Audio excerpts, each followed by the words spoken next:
Everyone, welcome back to my channel with the new blog. আমি বনি আর তোমরা সবাই দেখছো বনি সরকার অফিসিয়াল।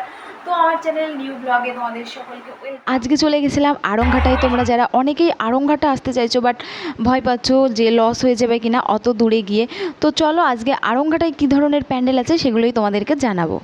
তো দেখো, এটা ফার্স্ট থিম, এটা সম্পূর্ণ লাইটের ওপরে কাজ। এটার কিন্তু আলাদাভাবে কোনো প্যান্ডেল নেই, জাস্ট 50 ফিটের এরকম একটা ঠাকুর জাস্ট এটা নর্মালি করেছিল। তো এটা সেকেন্ড প্যান্ডেল, এটা অযোধ্যার রাম মন্দির অনেকটা ওরকম ডিজাইন আনার চেষ্টা করেছে, বাট প্যান্ডেলটা সত্যি খুব সুন্দর করেছে। বাট এতটা ভিড় যে এই ভিড় ঠেলে ভেতরে ঢোকাটাই হলো কঠিন। আর আমার এখানে একটা জিনিস খুব বাজে লেগেছে, সেটা হলো এত সুন্দর একটা জিনিস তোমরা বানিয়েছো, বাট তোমরা সিকিউরিটি যারা রয়েছে তারা মেরে বের করে দিচ্ছে, অথবা লাঠি চার্জ করছে, কোনো সময় হুইসেল দিচ্ছে। এত সুন্দর একটা ডেকোরেশন, যে কোনো মানুষই ভিতরে ঢুকে 2-4 মিনিট তো অবশ্যই দাঁড়াতে চাইবে, বাট ওখানে কোনো রকম 1 মিনিটের মতনও দাঁড়াতে দিচ্ছে না, কোনো রকম ঢুকতে দিচ্ছে আর বের করে দিচ্ছে। আর ঢুকতে দেওয়ার সময়ও আমাদের প্রচণ্ড লাইন দিয়ে ঢুকতে হচ্ছে, প্রায় 4-5টা লাইন ক্রস করতে হচ্ছে।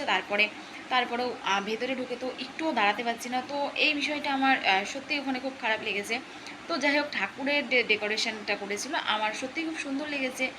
মা কালীকে তো অসাধারণ, মায়ের মুখটা দেখলেই ভালো লাগে। আর তারপর ওখান থেকে চলে এসেছিলাম আমরা তার 3য় নম্বর প্যান্ডেলে। তো এটা সম্পূর্ণ দিওয়ালি স্পেশাল। তো এটার সম্পূর্ণ থিম ছিল যে প্রদীপটা দিয়ে, বাট আমি এই প্যান্ডেলে ঢুকতে পারিনি কারণ প্রচণ্ড ভিড় ছিল। তো তারপরে আমি নেক্সট প্যান্ডেলে চলে এসেছিলাম, সেটা ছিল সম্পূর্ণ বাচ্চাদের যারা খুব ভালো লাগবে। এটা সম্পূর্ণ করেছে ইউনিক স্টাইলে, কাঠের পুতুল। কিন্তু ওই একটাই ব্যাপার, ঢুকে বেশিক্ষণ দাঁড়াতে দিচ্ছে না।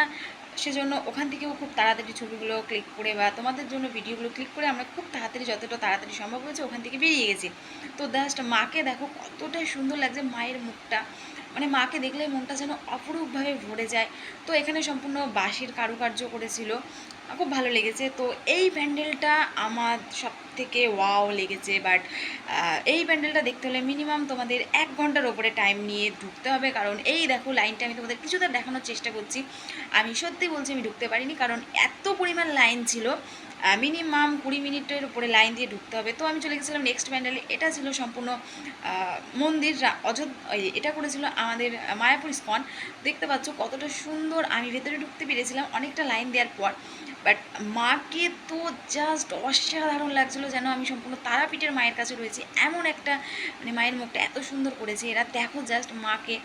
তো এবার ওখান থেকে আমি বেরিয়ে গেছিলাম নেক্সট প্যান্ডেলে যাওয়ার জন্য। তো নেক্সট প্যান্ডেল সত্যি অসাধারণ, কিন্তু ওই লাইন তোমাদেরকে একটু দেখানোর চেষ্টা করছি। দেখো লাইনটা যতটা সম্ভব হয়েছে আমি তোমাদের জন্য ভিডিও ক্লিক করে দেখাচ্ছি। তো এখানে আমি ঢুকে গেছিলাম, বাট আমাকে বেশিক্ষণ দাঁড়াতে দেয়নি, কারণ এরা ভিডিও করতে সেভাবে দিচ্ছিল না ন্যাচারালি।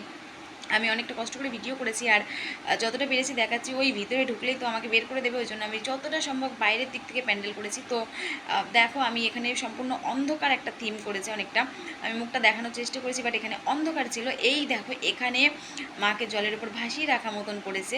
তো তারপরে চলে গেছিলাম একটু খাওয়া দাওয়া করতে। মেলায় গিয়ে খাওয়া দাওয়া না করলে ঠাকুর পাপ দেবে, তো ঘুগনি নিয়ে নিয়েছিলাম 1 প্লেট। তো তারপরে দেখো এই প্যান্ডেলটা আমি ঢুকতে পারিনি, আমি বাইরে থেকে দেখে চলে এসেছিলাম, কারণ আমার লাইন দিয়ে দাঁড়ানো সম্ভব হচ্ছিল না। তো তারপর চলে এসেছিলাম এই প্যান্ডেলটা সত্যি ইউনিক আমার লেগেছে। এই প্যান্ডেলটার খুব বেশি একটা নর্মালি ভিড় ছিল না, বাট সম্পূর্ণ যে আমরা চা খাই যে কাচের গ্লাসগুলোই দোকানে পাওয়া যায়, সেই গ্লাসের ভিতরে যে ভিতরে লাইটগুলো দিয়ে বানিয়েছে। তো আমার এটা খুব খুব খুব খুব সুন্দর লেগেছে পার্সোনালি। তারপর চলে গেছিলাম, ওই বললাম ঠাকুর পাপ দেবে, কিছু নিরামিষ ফুচকা পাওয়া যাচ্ছিলো ওখানে। ফুচকা খেয়ে আমি দেখো উপরে উঠে গেছিলাম নাগরদোল্লা। তো দেখো কতটা সুন্দর আর কত মানুষের ভিড় জমেছে। তো তারপরে চলে এসেছিলাম আইসক্রিম খেয়ে বাড়ি চলে এসেছিলাম। তো ভিডিওটা ভালো লাগে লাইক কমেন্ট সাবস্ক্রাইব প্লিজ করে দিও।